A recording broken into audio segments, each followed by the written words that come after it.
What about your parents, mum and dad? You talk about your mother a lot. Yeah. Um, no, I don't, I didn't get it from them. Well, what influence did they both have on you?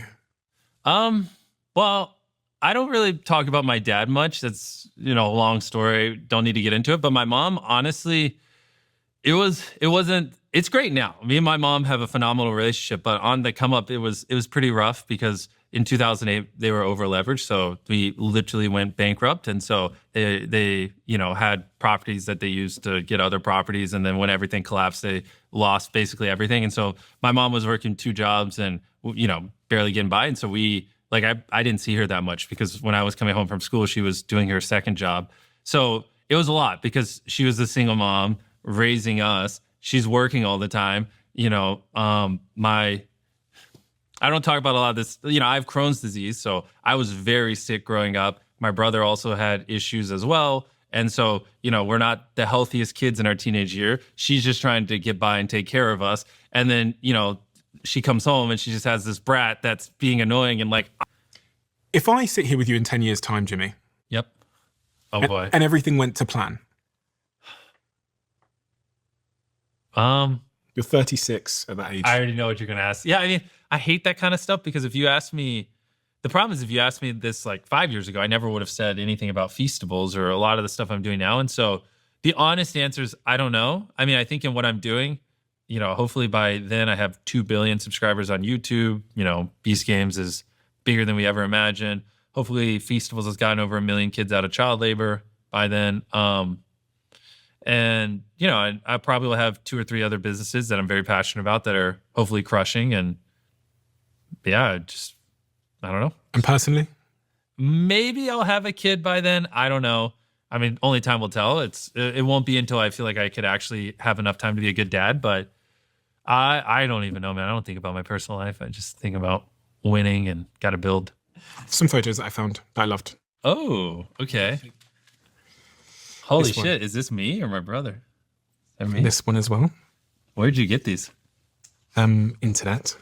These are on the internet? These are like the really iconic photos that from some really interesting moment. I don't think I've ever seen this one. Really? Yeah, I don't.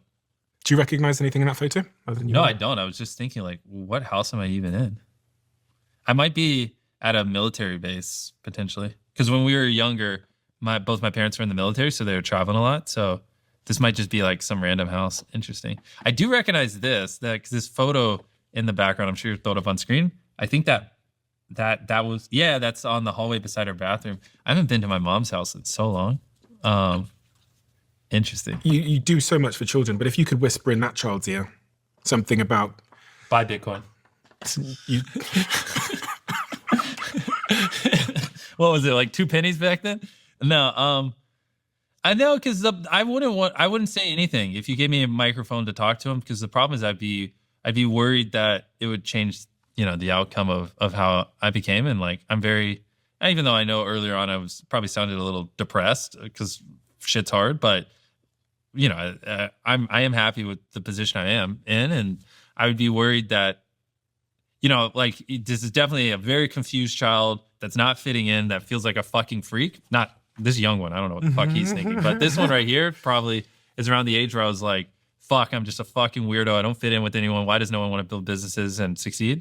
But I think going through that journey was important. And it's, it just gives me a lot of conviction with things. So I probably, if I wasn't allowed to say buy Bitcoin, I just wouldn't say anything. What about to her? Yeah, to my mom, what's funny is these are 2 different photos of my mom. You have like this version of my mom. I don't think there's anything I could say that would, because she was in the military and they just beat like systems and order into your head. And this is probably right around the time where we lost everything. And so this, and she's at a very low point in her life. And so I don't think there's anything I could say that ever would have like convinced her that her lunatic son is heading down the right path. And, but you can see the difference here where it's almost indicative where she's smiling in this photo. This is when I gave her $100,000. This is after we made it. This is after we had the whole conversation where she finally was like, okay, I'll trust you. There's the whatever 12, 13 years between these 2 photos was a very hard journey. Especially when I stopped going to college and I got straight zeros. And I mean, she thought his life's fucking over. I just wasted 18 years of my life, you know? So same thing. I don't think there's anything I could say that would have changed anything. If anything, I would have just gave her a heart attack. Do you tell her now what she means to you? And how Oh yeah, of course. Yeah. You're good at that. Yeah. And she's very happy and like, yeah, we're in a really good spot now. I love my mom. I mean, because obviously I wouldn't be here without her. You know what I mean? If she didn't work multiple jobs and do all the things she did to put me where I am. I mean, even little things like, you know, she would give me like some months, like, you know, $20-$30, and then I would take that money and use that to like buy stuff to like help make videos or whatever.